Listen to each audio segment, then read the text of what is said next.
welcome to a new Harry's Farm video, and the combine is out because harvest is almost here. I've just got to fill it up with diesel, so that's why I brought this across. It's quite a greedy thing. There's almost 1,000 litres in the tank of the combine. A little tip I've started using, if you've got sort of petrol motors like this that you don't use very often, this is the pump that pumps the diesel up there, up in the air for the combine.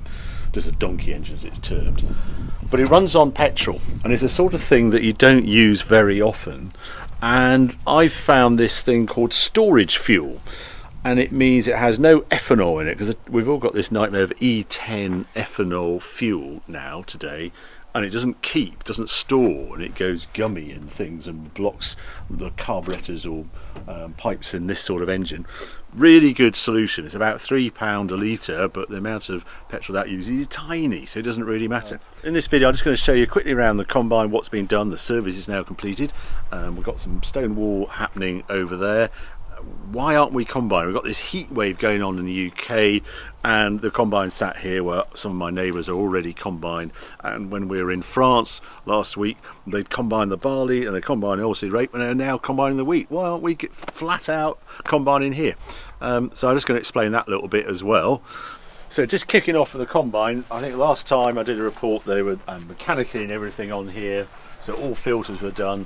I actually took the plunge, you can't really see, but in there is all the chopper knives. There's £1,000 worth of knives and a horrible amount of work. Actually, if I just poke that in there, whether you can see that, they're all knives on the straw chopper. You do that, I've been persuaded to do it because it actually saves quite a lot of diesel. They're getting fairly blunt, and we've got quite a lot of wheat to chop this year. What I've got to do now is actually just put the header on. This is termed the header. It hasn't been married together, so before we go up to the first farm, I've got to do that. I'm going to try and do something of that cover because it's all a bit, as you can tell, it doesn't latch very well. And I've just gone along just checking all the blades on here, these sections as they're termed. This is the angry knife. So before we get into a crop, I just want to check all of these. But it's stored pretty well this time.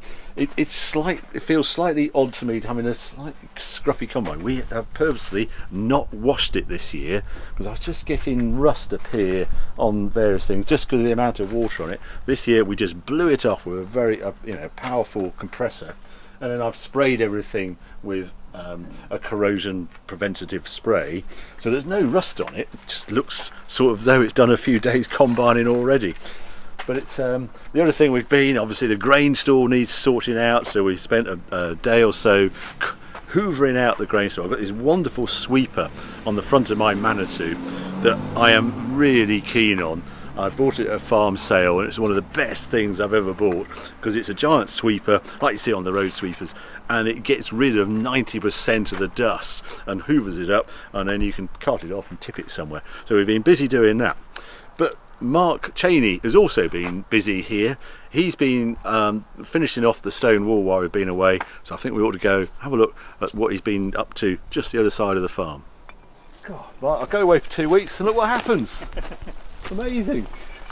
Yeah, that is tremendous. I mean, you've done more than I expected, I have to say, over the 2 weeks. You must be getting really good at it, that's why. Speeding up. Yeah, something like that, yeah. Well, I pasted out actually last night. I think there's about 92 metres.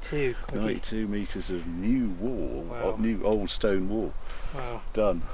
And it finishes there. And it finishes there. Finally, we got to this point. Yeah, and it's a special finish, isn't it? Because you have to save stones for the finish, yes. Don't you? Yeah, I don't quite understand exactly why. Well, they're called coin stones. Basically, they're stones that have got a right angle, right, or as near as damn it. Okay. Which basically go on the end. Yeah. And then it gives you the right angled finish, and then you've got a nice, tidy, straight finish. It is like it's being chopped, as it were. Yeah. So that's the plan. These are very hard to find. So whenever you see any while you're building a wall, put them to one side. That's the best thing to do. Yeah. Because you can never find them when you want them. And you're going to need. We don't need that many more. You're about to here. Yeah, about there. There's my line. That's where I'm aiming for. That's it. Yeah. So don't need that many there. I still need to just finish off up the other end, just to do the coin on that one, just to tidy that end up. So I'd really wound you up and said, could we have a gateway in between? That would really be, yeah, sorry mate, no coins, can't do that. Wow. Yeah. They're there somewhere, it's just finding them. Yeah. God, I don't know. How many tons is a 92 metres of wool? I just can't load it. Yeah. You must be so fit now after this, do you think? I don't feel it. You don't? My back doesn't feel your it. back? No. Yeah. Oh. It's not so bad this height, but when you're down there, yeah, it's a killer on the back. It is because you had to start some of this from ground level. Ground level, some of it below ground level. Yeah. And the ground levels change, don't they? You haven't suddenly grown over the last couple of weeks, but yeah, there it's about, I don't know, 6 inches-ish different perhaps, but down there I'd say it's a metre plus, isn't it? It's quite different. It's strange, well not strange, how right at that far end it was high this side and low this side. As it came along, it's levelled out, and then as it's came from this way, it's gone back up again. Yeah, and this was the line of the wall, wasn't it? This is how it was. I've noticed now you've put a little kink in it.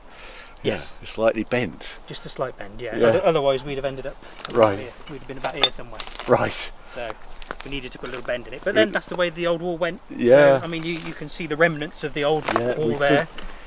Yeah. We're not carrying on at this point just because I want to plant some trees here and things. So I want the wood, this sort of disappear into the wood over time, as it were. So we'll plant it. But God, what a monument! I have to say, I can see it from the house evening, and it glows in the morning. Actually, when I get up in the morning, the sun comes up over there and it just lights up. So I'm really, really chuffed with it. So, good. Yeah. That's amazing. Thank you so much for your problem. 3 months of very hard labour. Yes, I need a holiday. Yeah, do a holiday. Yeah, I've just had one. It's great. Yeah, actually, highly recommended. Great, I love it. I'll see what I can do. Yeah, do that. Brilliant. Thanks, Mark. Okay. Amazing what Mark's done with all that stone walling. It's a legacy sort of project, that sort of thing, but I'm really chuffed with it. Now, I wanted to bring you up here. This is our winter barley, and this is what we should be combining, and that is what is termed fit. The barley has necked over, is the term, so you can't, it's stopped sort of waving in the wind, it's gone over, and it looks as ripe as anything. The trouble is, it's got wheat in it. It's got volunteer wheat, as we term it, but it's actually a weed. For whatever reason this season, a lot of people have ended up with wheat in the barley, and it means we can't combine it. I'll take you outside and show you why. Yeah, I'm really quite chuffed with how this barley's come along actually, but it is getting very ready to combine. It has this sort of laying down now. If we had any heavy rain, it would really need combining, and it's really ripe. I can tell this is ripe just looking at it, but it's not a field of just barley. Here is all the wheat, and it's such a pain because you've got quite a high percentage of wheat to barley, and I can't, or even though the barley is overripe, this is absolute, I don't know, I've got a moisture, might do a moisture on it just to see. That is a good bold sample of barley, and you test for ripeness of how hard it is. It's rock hard. I don't know, that's probably 10-11%. We want it below 15%. So ripe, the combine absolute sail through it, but wheat matures later. And here it all is, standing loud and proud. And if we put the combine in, I think we've got 20%, 30% wheat in this field, which is a pain. It means it's still not ripe. There's all the wheat there, and that's as soft as anything. It is, because it's so hot at the moment, it is ripening quicker than I expected. But what I've got to do is a balancing act of how dry is the barley to make up for the moisture in the wheat. When it goes in the shed and it all equalises out and it's below 15%, that's the point I can combine. Okay. Today is Wednesday, and this weekend it's this heat wave coming, 33, 35 degrees, and I think a day or so of that and this will be ready to combine. But I've brought this bag along, so I just want to do a quick moisture test just to see how good or bad it is, just as a guide. Now I'm going to, what I do, usual sort of thing, just take some barley ears like this, and then I'm going to take a wheat ear and mix that in there. I'll put another one in just for good measure. There we are. And then I'll pretend I'm a combine, grind it all up, just see what sort of moisture we get out from that. Right, that's my mix. There we are, that's my best impression of a combine. I'll put it out here.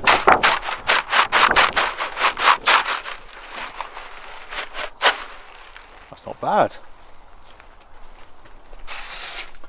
There we go. So for barley I need a sample of 9 in there. So that's a random sample. That's what I think the combine will produce. I pop it in there and then grind it up.